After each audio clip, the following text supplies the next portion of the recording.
اس مہینے کے آنے سے ایسا محسوس ہوتا ہے جیسے ہر چیز میں ایک تازگی آ گئی ہے، ہر شے پہ ایک نکھار آ گیا ہے اور کائنات کا ذرہ ذرہ مسرت و شادمانی میں جھومتا محسوس ہوتا ہے۔ محترم ناظرین، نعت نگر کے باسی میں ہم آپ کی ملاقات کروائیں گے ان خوش نصیب لوگوں سے جنہوں نے اپنی زندگی کو حضور کی مدح و ثنا کے لیے وقف کر دیا، اور آج اس سلسلے میں ہمارے پہلے مہمان ہمارے ساتھ تشریف رکھتے ہیں ہمارے ملک کے معروف ثنا خان جناب محبوب احمد حمدانی۔ محبوب صاحب، آپ کو ہم پروگرام میں خوش آمدید کہتے ہیں۔ میں یہ چاہتا ہوں کہ سب سے پہلے آپ ہمارے ناظرین کو بتائیے کہ محبوب حمدانی کون ہیں؟ اعظم چشتی فرماتے ہیں، کتنا بڑا ہے مجھ پہ یہ احسان مصطفیٰ، کتنا بڑا ہے مجھ پہ یہ احسان مصطفیٰ، کہتے ہیں لوگ مجھ کو ثنا خان مصطفیٰ۔ سبحان اللہ، سبحان اللہ۔ یہ اللہ کا بہت شکر ہے، اس کا احسان ہے کہ محبوب حمدانی جہاں پہچانا جاتا ہے وہ سرکار کی ثنا خانی کے حوالے سے پہچانا جاتا ہے۔ میں یہ چاہتا ہوں کہ اپنے آغاز کے بارے میں ذرا کچھ بتائیے ہمارے ناظرین کو۔ ابتدائی تعلیم سٹی مسلم لیگ ہائی اسکول میں حاصل کی، وہاں میں نے 8th کلاس تک پڑھا، کیونکہ ایک حادثہ ایسا ہو گیا، ایک واقعہ ایسا ہو گیا کہ میرے والد صاحب نے مجھے وہاں سے اٹھا کے سینٹر ماڈل اسکول میں داخل کروا دیا۔ چاہوں گا کہ وہ واقعہ بھی ہمارے ناظرین کے ساتھ آپ شیئر کریں کہ وہ کیا واقعہ ہوا کہ آپ کو اسکول سے اٹھا دیا گیا۔ وہ واقعہ کچھ اس قسم کا تھا، چونکہ بزم ادب اسکول میں ہوتی تھی، اس میں نعت پڑھی جاتی تھی، کلام اقبال پڑھا جاتا تھا، آواز کچھ بچپن میں ہی بہتر تھی، لوگ بہتر سمجھتے تھے، تو ایک ڈرامہ ہمارے ایک اسکول میں وہاں پلے جو تھا اس کو تیار کیا گیا، اور مجھے کہا گیا کہ جی آپ نے اس میں جو اوپننگ ہے اس میں یہ نظم پڑھنی ہے، اٹھ باندھ کمر کیا ڈرتا ہے، پھر دیکھ خدا کیا کرتا ہے۔ صحیح۔ لیکن وہ نظم جو پڑھے گی وہ ایک لڑکی پڑھے گی جس کا نام ہوگا بشرا۔ صحیح۔ تو اس میں میرا کردار جو تھا ایک لڑکی کا تھا، اوپننگ میرے اس ہوتی تھی نظم سے۔ اچھا۔ تو خیر وہ ڈرامہ ہوا جیسے ہوتا، بڑا اچھا ڈرامہ تھا۔ تو اس کے بعد میرے والد صاحب کو اس بات کا پتہ چلا کہ یہ لائن کچھ بدل گئی ہے، نعت کی بجائے کسی اور لائن میں یہ جا رہے ہیں، تو میرے بڑے بھائی جان سے انہوں نے کہا ان کو اس اسکول سے اٹھاؤ، کسی اور جگہ لے جاؤ، اگر یہ یہاں رہا تو پھر اسی کاموں میں الجھا رہے گا۔ تو مجھے پھر وہاں سے مسلم ماڈل ہائی اسکول میں داخل کروا دیا گیا۔ یعنی آپ کا انتخاب اللہ کی طرف سے حضور کی نعت کے لیے ہو چکا تھا، بے شک، اور اس میں پھر جتنی بھی رکاوٹیں آتی گئیں تاکہ آپ کا رخ نہ بدلے، وہ خود بخود بدلتی بے شک، چلی گئیں اور بے رکاوٹیں شک۔ دور ہوتی گئیں۔ اچھا، آپ یہ بتائیے کہ بچپن میں آپ اس کے علاوہ بزم ادب میں حصہ لینے کے علاوہ کوئی کھیل کود میں بھی کوئی حصہ لیتے تھے؟ نہیں، کھیل کود میں بہت کم۔ اچھا، کھیل کود میں بالکل آپ حصہ نہیں لیتے تھے؟ نہیں، دیکھنے کا شوق تھا، اس دور میں بھی کرکٹ ہوتی تھی وہ کیا دیکھتے پسند تھے، کرتے تھے؟ ہاکی زیادہ پسند کرتے تھے، کیونکہ ہمارے دونوں بڑے بھائی جو ہیں اور ہماری فیملی کے اور ممبرز بھی جو ہیں وہ بھی ہاکی کھیلتے تھے۔ اچھا، ہاکی میچوں کو دیکھنے کے لیے جانا ہوتا تھا۔ صحیح۔ اچھا، آپ نعت کی طرف آئے، ایک خاندانی بیک گراؤنڈ تھا اور پوری اسٹرک آپ کے اوپر نظر تھی گھر والوں کی کہ کسی اور طرف نہ نکل جائیں، لیکن آپ نے یہ کب محسوس کیا کہ آپ ایک باقاعدہ نعت خوان بن رہے ہیں اور لوگ آپ کو سننا چاہ رہے ہیں، پسند کر رہے ہیں؟ وہ کون سا موقع تھا؟ وہ یہ ہوتا تھا بڑی بڑی محافل جو منعقد ہوتی تھی نا، پھر اس میں جانا شروع ہو گئے، لوگوں نے بلانا شروع کر دیا۔ جو مرکزی محافل ہوتی تھی، مسجد وزیر خان میں ہوتی تھی، مسلم مسجد لوہاری گیٹ ہوتی تھی، داتا صاحب میں ہوتی تھی، تو وہاں سے لوگوں نے جب پسند کرنا شروع کیا تو ہمارے ایک دوست تھے، ہیں الحمدللہ اب بھی، امیر حیدری صاحب، انہوں نے مجھے کہا کہ ہم آپ کو ٹیلی ویژن پہ لے کے چلتے ہیں۔ وہ بچوں کا پروگرام ان دنوں میں کر رہے تھے، لیکن ان کا لنکس تھے یہاں، تو روحی اعجاز یہاں ایک پروڈیوسر ہوتی تھی، ان کے پاس لائے۔ وہ ان دنوں میں ایک پروگرام نعت کا کر رہی تھیں، حمد و نعت کا، مجھے اور مرغوب بھائی کو اکٹھے وہ لائے، تو ہم نے پہلا جو پروگرام باقاعدہ جو شروع کیا وہ ٹیلی ویژن سے اس طرح کیا۔ اچھا، ایک تو آپ کا حوالہ خود اپنا نعت کا ہے، پھر اس طرح سے مرغوب حمدانی صاحب بھی نعت کے میدان میں اسی طرح سے آئے، تو آپ کے جو بڑے تھے، بزرگ تھے، وہ بھی نعت پڑھتے تھے، آپ بھی اس میں شامل ہیں، تو آپ کے جو آگے بچے ہیں، آپ کی جو نسل کے اگلے لوگ ہیں، وہ بھی اس فن کی طرف آ رہے ہیں یا آپ ان کی تربیت کر رہے ہیں؟ الحمدللہ وہ آ رہے ہیں، تربیت بھی کرتے ہیں۔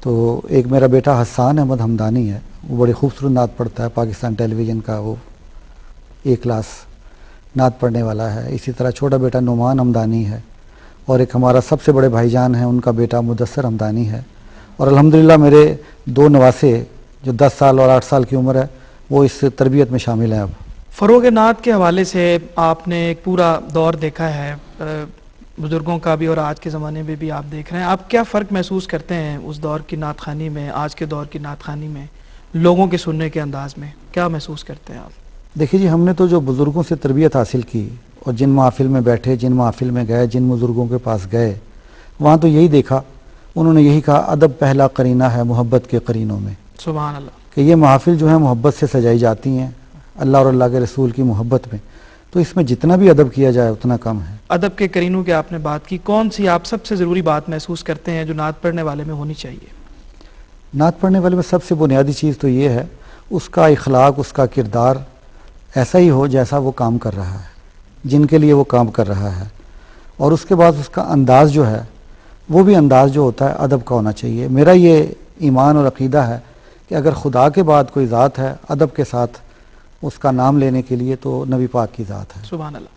اچھا، آپ کی ایک خاندانی روایت سے ہٹ کے آپ کی آواز میں ایک موسیقیت ہے، اس میں ایک انفرادیت ہے آپ کی آواز میں، میں چاہوں گا کہ وہ بھی ہمارے ناظرین سے آپ شیئر کریں، اس کی وجہ کیا ہے؟ یہاں پاکستان ٹیلی ویژن پہ جب پہلا پروگرام کیا، ہمیں سنا، لوگوں نے یہاں کے پسند کیا۔ یہاں ایک ہوتے تھے الحاج شرف الدین صاحب رحمۃ اللہ علیہ، انہوں نے کہا آپ کی آواز بہت اچھی ہے، کچھ تھوڑا سا اس میں آپ سیکھ لیں تو اور زیادہ بہتر ہو جائے گی۔ تو کچھ عرصہ میں ان کے پاس بیٹھا، ان سے کچھ سیکھا، تو اس سے میں محسوس کرتا ہوں کہ مجھے کافی فائدہ ہوا۔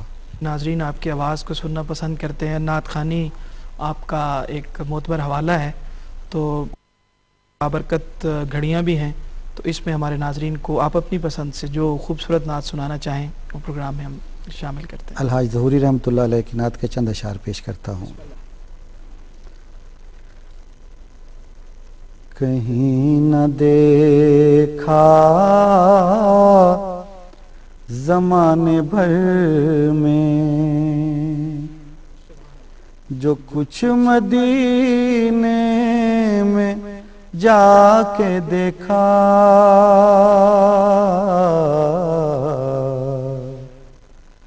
تجلیوں کا لگا ہے میلہ، جدھر نگاہیں اٹھا کے دیکھا، کہیں نہ دیکھا زمانے بھر میں۔ وہ دیکھو دیکھو سنہری جالی،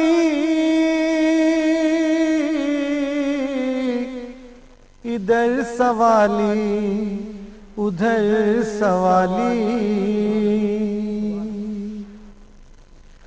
وہ دیکھو دیکھو سنہری جالی، ادھر سوالی ادھر سوالی، قریب سے جو بھی ان کے گزرا، حضور نے مسکرا کے دیکھا،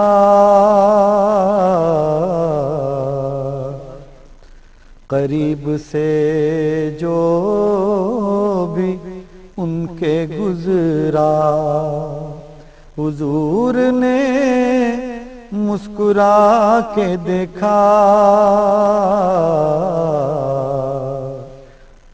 کہیں نہ دیکھا زمانے بھر میں۔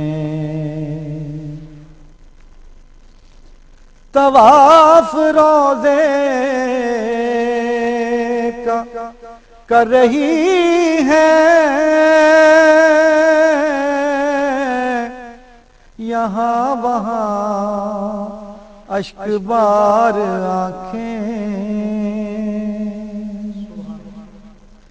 طواف روزے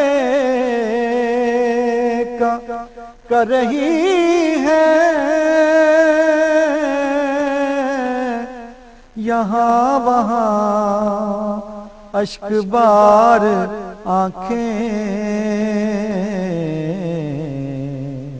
ہے گونج صلی علی سو، جدھر نگاہیں اٹھا کے دیکھا